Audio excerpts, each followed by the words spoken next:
Okay. If you would, after they post the colors and you thank everyone for coming and so forth, tell them that we have a special guest here with us today from the past, and Mr. Lincoln will come and he'll deliver the Gettysburg Address. Okay? Oh, wow. All right? You betcha. Okay. Folks, if you folks would like to just sort of hang loose around this area, about 5 minutes, we'll be having our flag raising ceremony, and Mr. Lincoln will be saying the Gettysburg Address. That'll start about 5 minutes.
Come on, Anderson.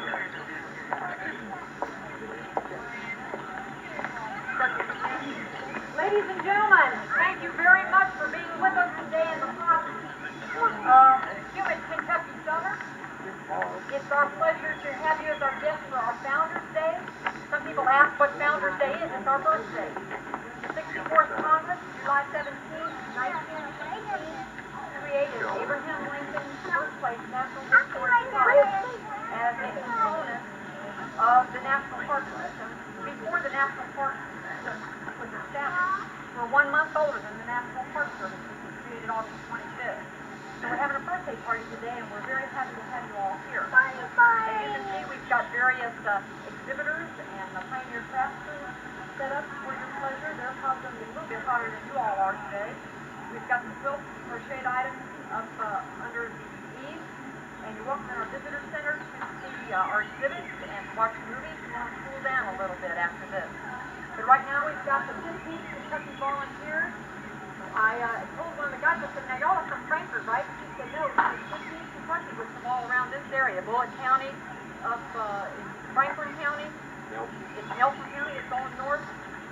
Central Kentucky boys, it's our homeboys. And they're going to raise the colors for us in the tradition of the Civil War. We will not be saying the Pledge to Allegiance because that was not done in the Civil War time.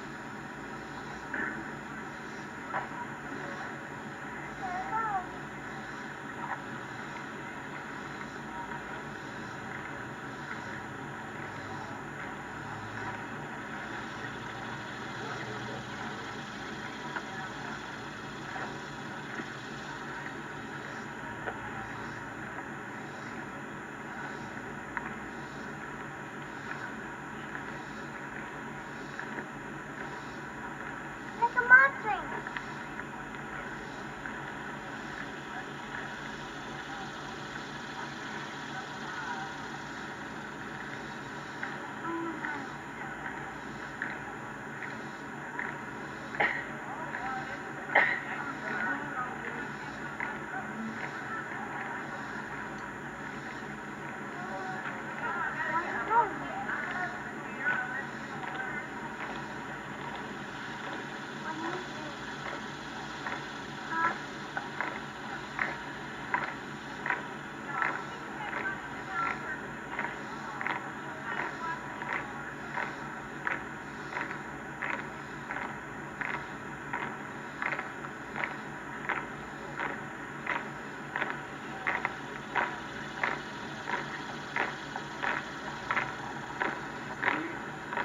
We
have very special guests with us today.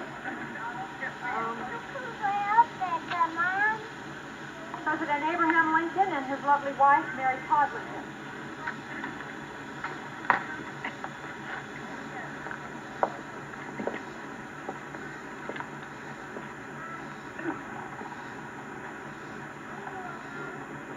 Ladies and gentlemen, I'd like to talk to you just a moment about one of the more favorable and the more memorable speeches. It was given at the occasion of the dedication of the cemetery at Gettysburg,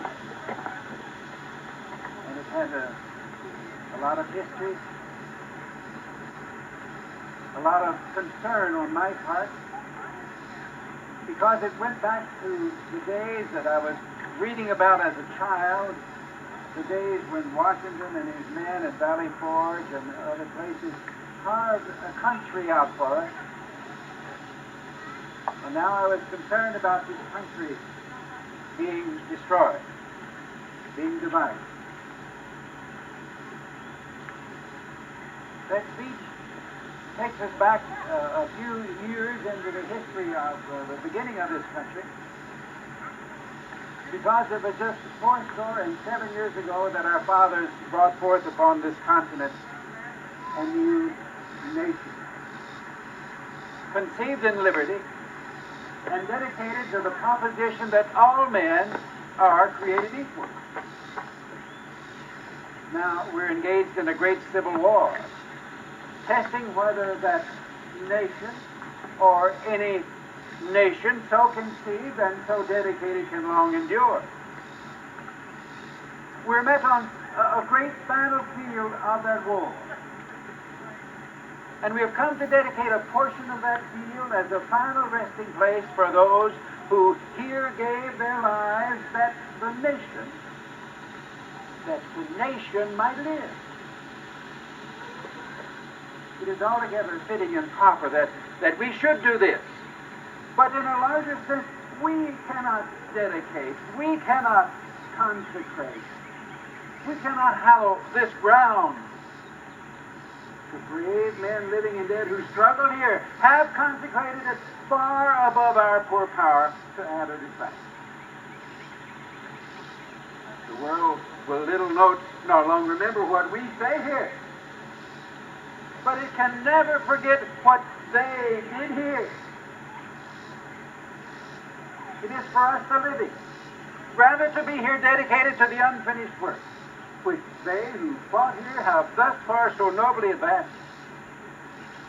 It is for us to be dedicated to the great task remaining before us, that from these honored dead, we take increased devotion to that cause for which they gave their last full measure of devotion.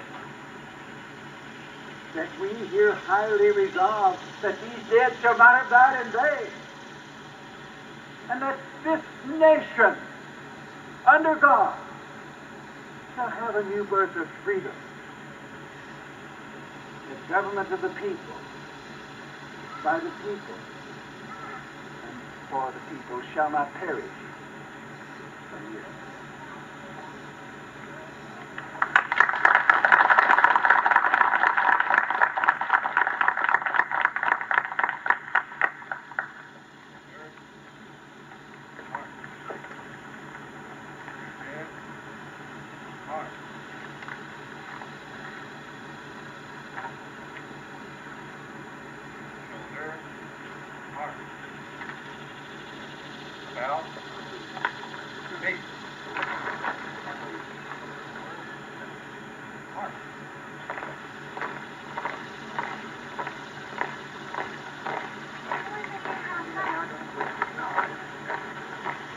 If any of y'all need a program, we've got a few more. We're having square dancing today at 11 and 12.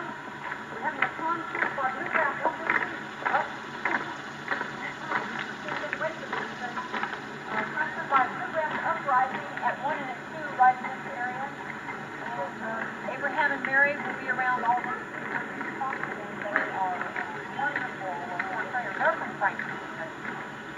And they know more than you ever wanted to know about him. Please make yourself at home and enjoy yourself.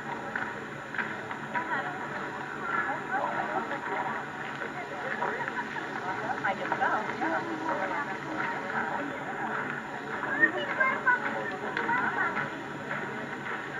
Enjoyed that. What's down there? Pretty good breeze on there. Down here in the hole. Yeah, look. Flag is up around the pool.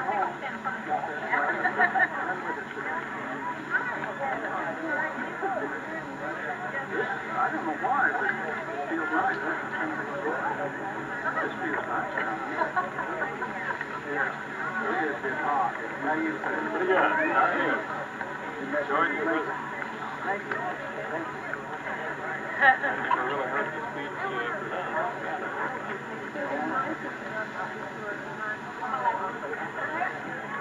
Now you get carried around. And isn't it true that he get riding on the train on the way out?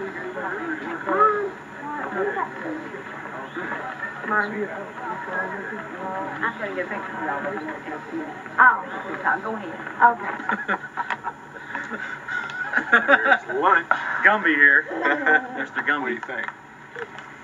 And guys put them handkerchiefs on their head. You ever see that? No. Bang. Bang. I'll think you're allowed Just how hot is it? out here unless they have a federal Yeah. You got that Ranger. for here. How hot is it? How hot is it? Yeah, I touched the top of the car with my hands. You That's how hot can't it even is. around here. You ought to show this to everybody during the Christmas. You might scare Yes, someone. well, this will come back to haunt us.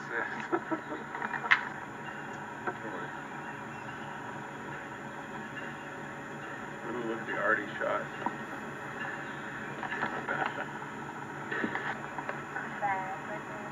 Yeah, the whole fight back.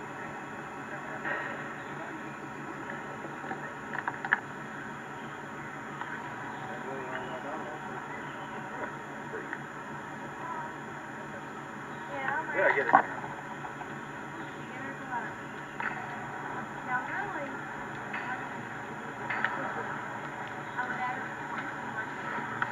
Hey, it's blending. It's so hot that you could fry an egg under my armpit. Or a There's a delight. hard boiled one, yes, right. It's really bad out there. Very hot and muggy. About 110 this outfit.